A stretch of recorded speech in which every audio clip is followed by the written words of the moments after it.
PF के pension fund का पैसा निकालने के लिए अब 60 साल तक इंतजार नहीं करना होगा। कर्मचारी अब अपना पैसा कभी भी निकाल सकेंगे। ईपीएफओ के सेंट्रल बोर्ड ऑफ ट्रस्टीज ने पेंशन के कैलकुलेशन में बदलाव करने का बड़ा फैसला किया है। इस बैठक में और क्या अहम फैसले हुए बता रहे हैं हमारे 18 स्वदेश संवाददाता प्रकाश प्रियदर्शी। देखिए, ईपीएफओ के सेंट्रल बोर्ड ऑफ ट्रस्टीज की अहम बैठक खत्म हो गई है। 2 दिनों तक ये बैठक चली और इस बैठक में कुछ अहम फैसले लिए गए हैं। सेंट्रल पीएफ कमिश्नर ने जो जानकारी हमें दी है उसके हिसाब से सीबीटी की बैठक में जो सबसे अहम फैसला लिया गया है वो दरअसल वैसे सब्सक्राइबर के लिए है जो कम समय में नौकरी छोड़ देते हैं और फिर कहीं दूसरी जगह नौकरी ज्वाइन नहीं करते। वैसे सब्सक्राइबर जो 6 महीने से भी कम समय में नौकरी छोड़ देते हैं और पेंशन फंड में जो उनका कंट्रीब्यूशन रहता है उसके लिए उन्हें विकल्प दिया गया है कि वो पेंशन की पूरी रकम जो है वो निकाल सकते हैं। इसके लिए उन्हें 60 साल की उम्र तक इंतजार करने की जरूरत नहीं है। तो एक बड़ी राहत मिली है वैसे सब्सक्राइबर के लिए। इसके अलावा यह भी फैसला किया गया है कि जो पेंशन कैलकुलेशन का तरीका है उसमें बदलाव किया जाएगा।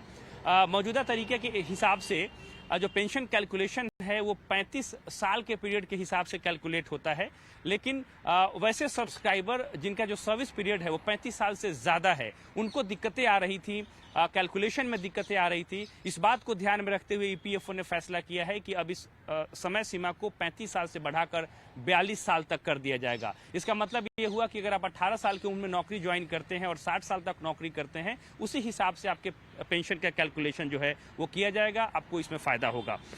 इसके अलावा कुछ और ज़रूरी मसले हैं जिस पर चर्चा की गई सीबीटी की बैठक में, और एक था ईटीएफ में जो निवेश है ईपीएफओ का उसके रिडेम्पशन से संबंधित। इसमें फैसला लिया गया है कि एक पॉलिसी की घोषणा की जाएगी और उसी हिसाब से ईटीएफ में जो निवेश है उसकी निकासी समय समय पर ईपीएफओ करेगा ताकि जो रिटर्न है उसमें कमी ना आए और जो सब्सक्राइबर हैं उनके हितों की रक्षा की जा सके।